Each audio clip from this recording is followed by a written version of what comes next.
Alright, so Pearlthebetta here. Well, I guess she's really in there.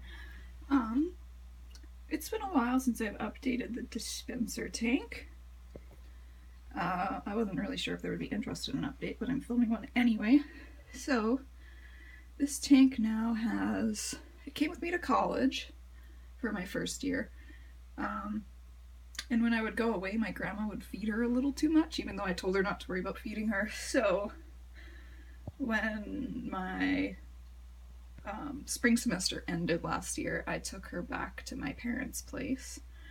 And for half of April, May, and June, she was living as a class pet in my mom's classroom, which worked out well because I would go in and change her water and stuff. I was living here anyway. And her class was doing like a plant unit at the time, so we would talk about how, you know, basically fish poop nitrates are good for plants, so we would use her old tank water to water their plants they were growing. So that was fun, and she seemed to do well in there. She did develop a couple of funny spots, and I thought it was a fungal infection, but they haven't gone away and they haven't gotten worse. And I did treat it as a fungal infection for a while. And they haven't affected her behavior, so I'm just leaving it be for now. So one issue I've had is, and this isn't if you do if they're a drink dispenser tank, this isn't like definitely gonna happen, but I have a really bad calcium buildup, and this happens on my 10-gallon tank as well. That's just because I have freakishly hard water. So if this does happen on your tank too, you want to make extra sure that you have very stable water in a cycled filter media, because usually harder water means harder pH, higher pH, not always, and higher pH makes things like ammonia much more toxic to the fish.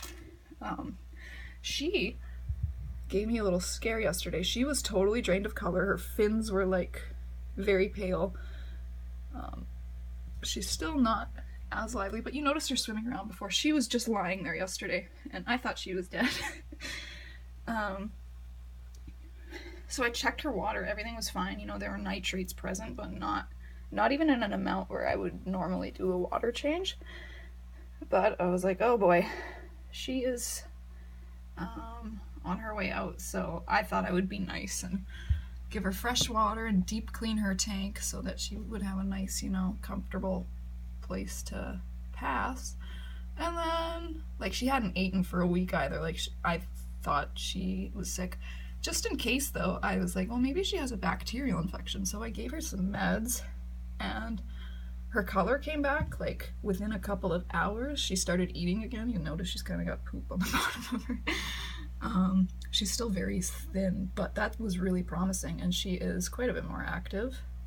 Her spine is a little curved. I want to stress that she is old. I have had her now for 2 years. I got her in March of 2016. She spent like 4 months in a 10-gallon, and then she moved here, and I could have moved her back to the 10-gallon at my parents', but she seems to do well in here. Minus that one. Like, she hasn't had any health scares before yesterday.